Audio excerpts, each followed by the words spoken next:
Hello students, in this video we will talk about titration of strong acid with a weak base. हम लोगों ने previous video में titration of strong acid with strong base पढ़ा था.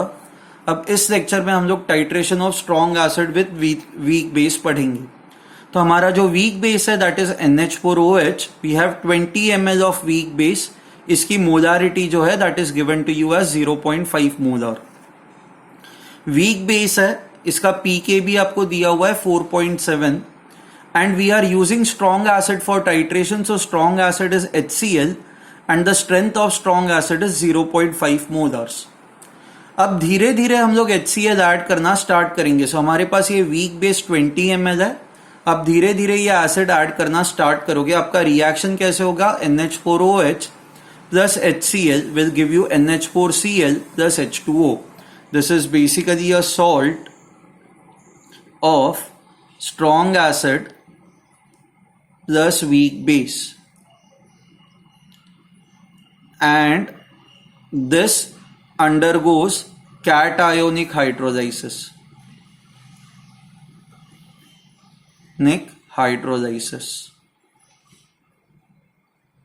ठीक है, it will undergo cationic hydrolysis. Now initially अगर जो आप HCl ऐड मत करो, if you have initially 0 ml of HCl, so when you do not add HCl तो बस क्या प्रेजेंट होगा? ये NH4OH प्रेजेंट होगा. NH4OH ये वीक बेस है. अच्छा, इसका कॉन्सेंट्रेशन आपको पता है 0.5 molar. So since only weak base is present, how do you find out POH in this case? Only when the weak base is present. हमें पता है ये फॉर्मूला होता है half pKb minus log C, that is half pKb की value है 4.7 minus concentration कितना है? कॉन्सेंट्रेशन बस जब बेस का कॉन्सेंट्रेशन आपको पता है ना 0.5 मोलर, सो माइनस लॉग 0.5 तो आपको POH आएगा 2.5. तो pH will be 14 minus POH, 14 minus 2.5, so pH would be equal to 11.5. So initially the pH of this solution is 11.5. See, जब आप ये फॉर्मूला यूज कर रहे हो ना, तो आप ये अज्यूम कर रहे हो कि alpha is much much smaller than 1. तो वेदर आपका फॉर्मूला राइट है या रॉन्ग है, उसके लिए it is always better to give it a check. तो अल्फा का फॉर्मूला क्या होता है? Square root of KB upon C. KB की वैल्यू है ये 4.7, सो 10 raised to minus 4.7 divided by concentration, that is 0.5. okay, so this actually would be a very small number. मतलब आप अगर जो कैलकुलेट करोगे this will be much smaller than 1. Fine. तो हमारा ये formula because alpha is much smaller than 1, आप ये फॉर्मूला यूज कर सकते हो एंड आपको इनिशियल pH आएगा 11.5. Okay, which is fine because आपका बेसिक सोल्यूशन है ना. तो बेसिक सोल्यूशन है तो pH 7 से ज्यादा ही आना चाहिए, तो pH 11.5 आ रहा है. अब धीरे धीरे आप जब HCl ऐड करना स्टार्ट करोगे तो HCl जो it is a strong acid, and जब आप सोल्यूशन में एसिड ऐड करना स्टार्ट करते हो तो pH कम होना स्टार्ट होता है. तो धीरे धीरे क्या होगा कि pH जो है वो कम होना स्टार्ट होगा. Now when you add 10 ml HCl what would happen? ये वापस आपका रिएक्शन है NH4OH plus HCl will give you NH4Cl and H2O. Amount of NH4OH हमारे पास कितना है? Volume into molarity, so 20 into 0.5, that is 10. So amount of NH4OH that we have is 10 millimoles. Amount of HCl कितना होगा हमारे पास? Volume of HCl is 10 and concentration of HCl is 0.5. ये question में दिया हुआ है. So 10 into 0.5, that is 5. So basically you have initially 10 moles of this and 5 moles of this. अब क्या होगा कि we know that 1 mole reacts with 1 mole. अब इसकी क्वांटिटी कम है ना इसके रिस्पेक्ट में, तो ये पूरा रिएक्ट हो जाएगा. तो this will be -5. यहां पे भी 10 में से 5 ही रिएक्ट करेंगे क्योंकि 1 mole reacts with 1 mole. So 5 millimoles will react with 5 millimoles of this. तो यहां पे अब आपका वीक बेस बच जाएगा, 5 millimoles will remain. साथ में ये सॉल्ट भी तो बन रहा है, Now we know this that 1 mole of this is producing 1 mole of this. So 5 moles of this will produce 5 moles of this. So साथ में you will also have a salt. So now what do you have in a solution? In a solution I have a weak base and I have a salt with strong acid. इसका so I have a weak base and it's salt with a strong acid. So मेरे पास salt भी है. Base and salt जब दोनों होते हैं तो हम लोग कहते हैं इसको buffer solution ना. This is nothing but a buffer solution. So अब हमारे पास buffer solution बच गया है. Okay. Now one more thing. Out of 10 millimoles 5 react हो गए ना, तो आधे रिएक्ट हो गए. सिंस आधे रिएक्ट हो गए इसको हम लोग कहेंगे half equivalence point. This represents half equivalence point.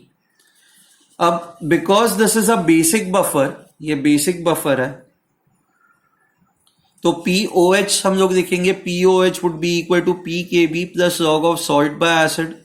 अब दोनों के नंबर ऑफ मोल्स सेम है तो दोनों के कॉन्सेंट्रेशंस भी सेम होंगे, तो ये रेशियो 1 आ जाएगा. ओके, log 1 0 होता है, log 1 is 0. So POH will simply be equal to now 4.7. Now if POH is 4.7, आपका pH कितना आएगा? 14 minus 4.7, that is 9.3. एक बार आपको pH 9.3 मिल गया. So now if you see over here, pH आपका कम हुआ ना, 11.5 था पहले, वो अब हो गया 9.3. सो एसिड ऐड करने से क्या हुआ? एसिड ऐड करने से pH कम हो गया. Moreover if you see over here, concentration of salt and acid is equal, concentration of salt and base is equal. ये acid नहीं है, sorry, this is base. So if the concentration of salt and base is equal, हम लोग ये कहते हैं ना, उस टाइम पे buffer capacity is maximum.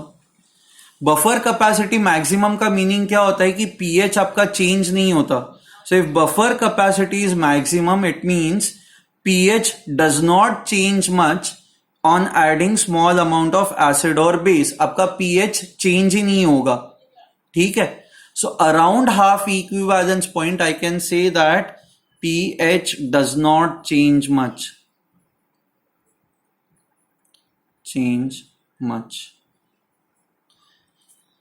हम लोग इस फैक्ट का यूज करेंगे ग्राफ बनाते वक्त. Your pH does not change much. ठीक है. सो अब आपको ये समझ में आया 10 ml HCl ऐड करने पे क्या होता है. अब 20 ml HCl ऐड करता है. Now when you add 20 ml of HCl, ये आपका रिएक्शन है. NH4OH के तो हमारे पास 10 मिलीमोल्स थे. HCl के अब कितने मिलीमोल्स हो जाएंगे? वॉल्यूम 20 ml है. HCl का कॉन्सेंट्रेशन क्वेश्चन में 0.5 दिया हुआ है. So 20 into 0.5, that is 10 millimoles. Now we know that 1 reacts with 1, so 10 will completely react with 10. Finally you would have 0 moles of this. अच्छा, इसके कितने बनेंगे? 1 mole produces 1 mole, so 10 moles will produce 10 moles over here.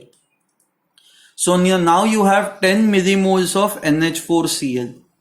Okay, बाकी कुछ भी नहीं है, बस salt ही बचा हुआ है solution के अंदर. ना ही एसिड है ना ही बेस है. You only have salt solution. So only salt solution is present, therefore only salt hydrolysis should be considered. हम लोगों ने प्रीवियस केस में बफर सोल्यूशन कंसिडर किया था क्योंकि ये और ये प्रेजेंट थे. यहां पे बस सॉल्ट ही प्रेजेंट है, तो आप बस सॉल्ट हाइड्रोलाइसिस कंसिडर करोगे. ओके, तो बिकॉज ये जो आपका सॉल्ट है यहां पे कैटायोनिक हाइड्रोलाइसिस होता है, which means, or I can say this is a salt of weak base and a strong acid. तो आप POH यहां पे कंसिडर करोगे. हम लोगों ने ये फॉर्मूलेस लिखे हुए हैं. POH would be equal to half PKW plus PKB plus log C. So this is salt of weak base plus strong acid. Okay. Now PKW is 14, PKB is given to you as 4.7. अब concentration कैसे निकालोगे? Now it is very important. Concentration is number of moles upon volume. Number of moles is 10 millimoles. आपका volume कितना होगा? 20 ml HCl आप 20 ml NH4OH में add कर रहे हो ना, तो आपका टोटल वॉल्यूम जो है वो हो गया 40 ml. So because your total volume is 40 ml, आप यहां पे 40 लोगे. So 10 by 40 that is 0.25. So this is concentration of salt. तो यहाँ पे you will put C के जगह पे 0.25. So now when you solve this, POH आपको आएगा 9.05. अच्छा, remember this, you are not expected to know this. So ये 9.05 आ जाएगा, तो आपका pH होगा 14 minus this, which is 4.95. देखो pH और कम हो गया, आपका यहाँ पे pH था 9.3, अब आपका pH 4.95 हो गया. So what is happening is, आप जैसे जैसे एसिड ऐड करते जाते हो pH जो है वो कम होता जा रहा है. Now this represents the equivalence point, क्योंकि आपका सारा बेस जो है वो रिएक्ट हो रहा है. So that is why this is your equivalence point. अब हम लोग ग्राफ बनाएंगे. आपका इनिशियल pH था 11.5, फिर आपका pH हुआ 9.3 एंड फिर आपका pH हुआ 4.95.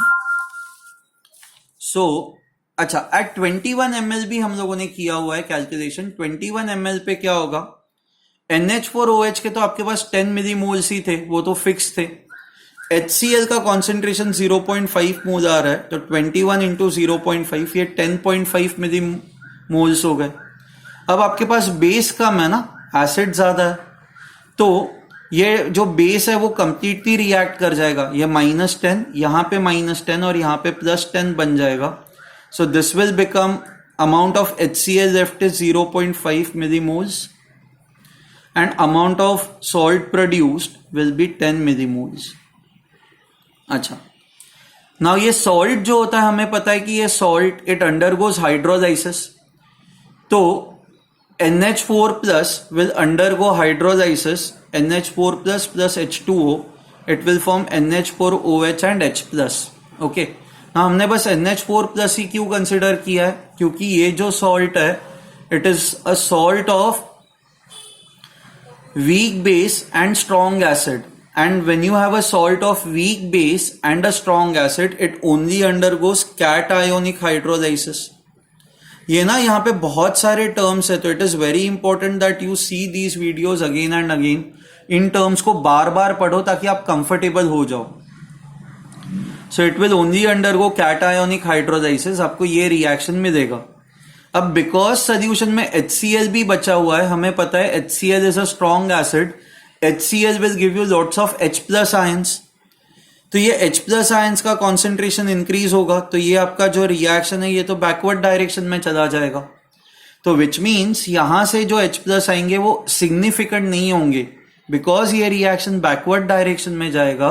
I can say that hydrolysis of this salt is very less due to common ion effect of H plus ion. Okay, so hydrolysis बहुत ही कम होगा, तो यहां से जो H plus आएंगे वो significant नहीं होंगे. So H plus is significant only due to the dissociation of HCl. So HCl से जो H plus आ रहे होंगे वो ही significant होंगे.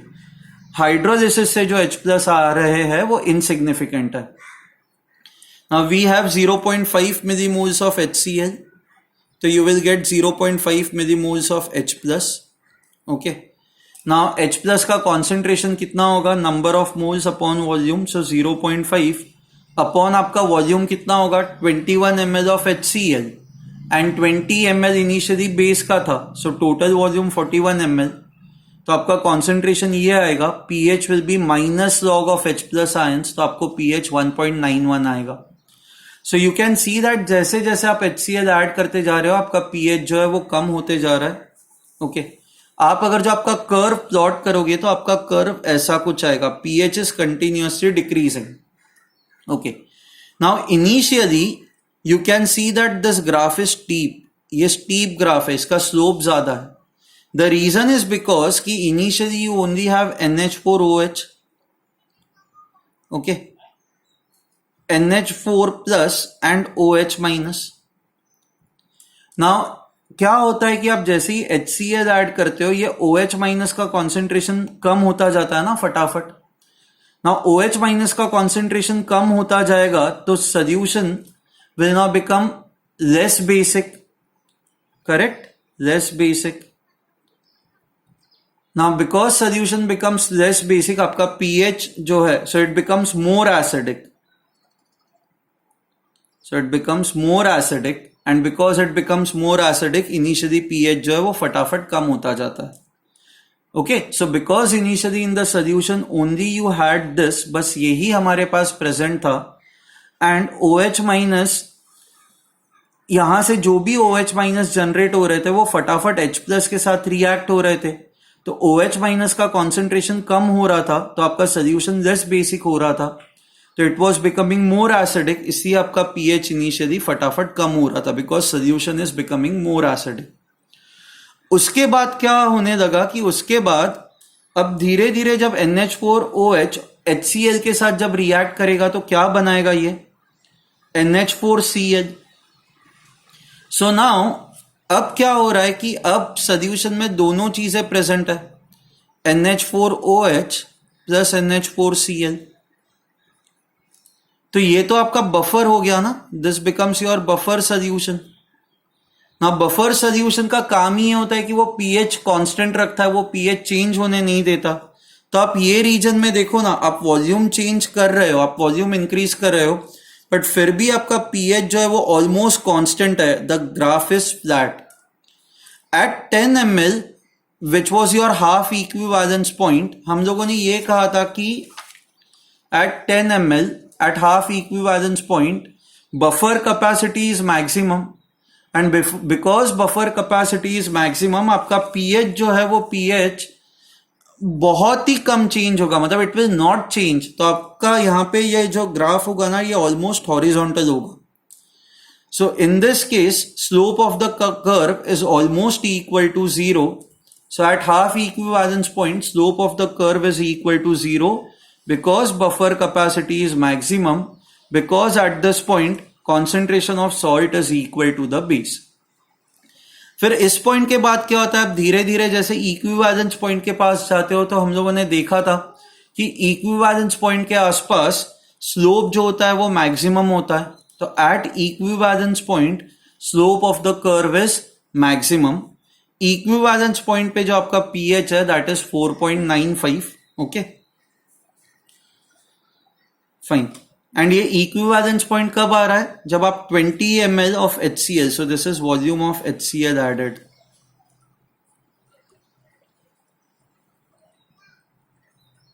Okay, so this represents equivalence point. Now यहां पे जो आपका पीएच रेंज होता है, पीएच रेंज क्या होता है, where you find sharp change in pH, that pH range is between 4 to 7. Okay, and आपका इक्विवेलेंस पॉइंट इज 4.95. तो which indicator can be use, आप कौन सा इंडिकेटर यूज करोगे. अब पीएच रेंज जो है वो 4 से 7 के बीच में, 4 से 7 के बीच में, तो मतलब this is your pH range. तो you can use methyl orange क्योंकि उसका कुछ पार्ट इसके साथ ओवरलैप कर रहा है. You can use methyl red क्योंकि इसका भी कुछ पार्ट ओवरलैप कर रहा है.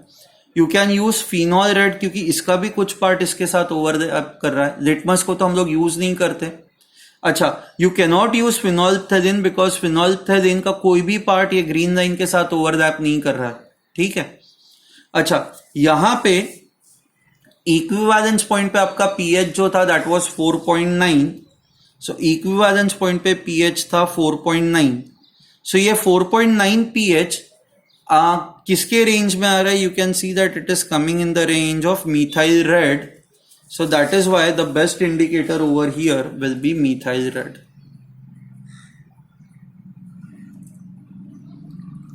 ठीक है. सो यहां पे हम लोगों ने ये देखा, we saw the titration of weak base with a strong acid. Okay, अब मैंने titration of strong base with weak acid ये कंसिडर किया है. Your strong base can be NaOH, weak base is acetic acid. तो आपका जो reaction होगा वो ऐसा होगा, strong base is NaOH, weak base is acetic acid.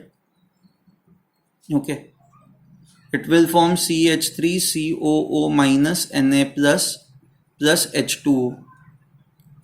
Now यहाँ पे जैसे जैसे आप NaOH ऐड करते जाओगे, as you keep on adding NaOH, आप बेस ऐड कर रहे हो, तो आपका जो ग्राफ है ये ऊपर शिफ्ट होगा ना, pH इंक्रीज होता जाएगा. राइट, आपका सोल्यूशन और बेसिक होता जाएगा, सो pH will keep on increasing, so that is why this graph is moving upwards. ये एग्जैक्टली इसका उल्टा है, यहाँ पे ये ग्राफ नीचे आ रहा था, ये ग्राफ ऊपर जा रहा है। हमने यहाँ पे जैसे देखा था कि इनिशियली आपका स्लोप मैक्सिमम है, वैसे ही initially your slope is maximum, then you will get a buffer solution over here. Okay, फिर ये बफर सोल्यूशन, अच्छा this point represents the point of maximum buffer capacity, यह हाफ इक्विवेलेंस पॉइंट होता है।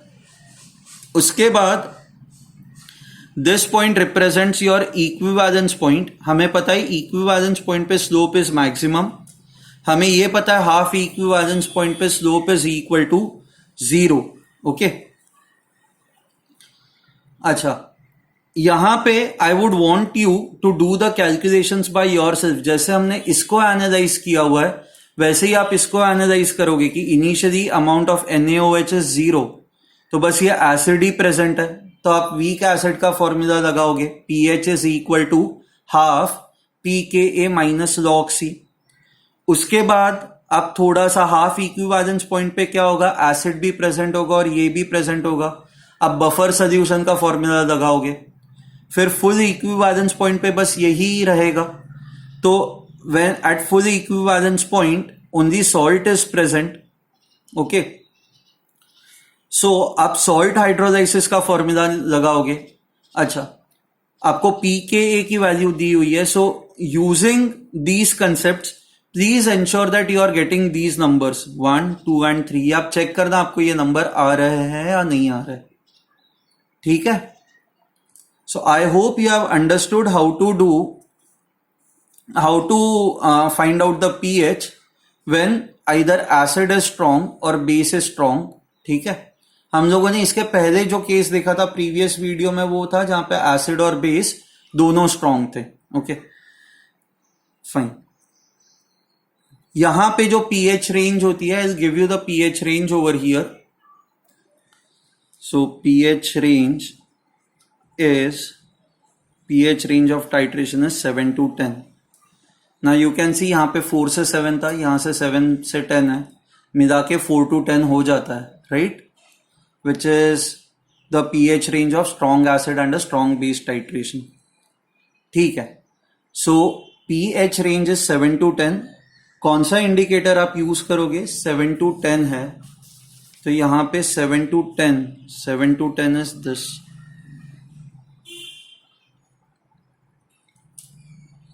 हाँ, 7 to 10 के अंदर फिनोल्फ्थेलिन भी आता है एंड 7 to 10 के अंदर फिनॉल रेड भी आता है। इसका ये पार्ट कोइंसाइड कर रहा है ना ये ग्रीन लाइन के साथ, सो आप फिनोल्फ्थेलिन या फिनॉल रेड यूज कर सकते हो। The best indicator is the one जिसके pH रेंज में pH एट इक्विवेलेंस पॉइंट जो हो वो आता हो।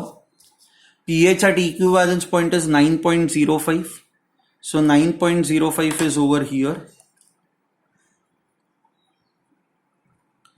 So that is why phenolphthalein will be the best indicator in this case. So best indicator is phenolphthalein.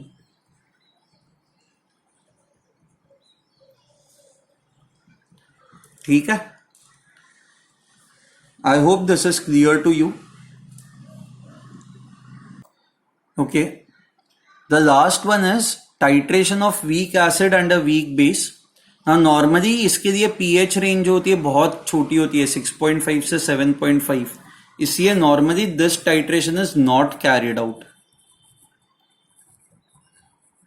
Error करने के chances आपके बहुत ज्यादा होता है क्योंकि pH रेंज जो है that is very very small, pH range of this titration is very very small. If at all आप ये कैरी आउट करते हो तो 6.5 से 7.5, 6.5 is somewhere over here, 7.5 is somewhere over here. So ये आपका ब्लैक लाइन जो है that becomes your pH range. Now you can only use phenol red over here, आप बाकी कोई भी इंडिकेटर यहाँ पे यूज नहीं कर सकते, so only phenol red can be used.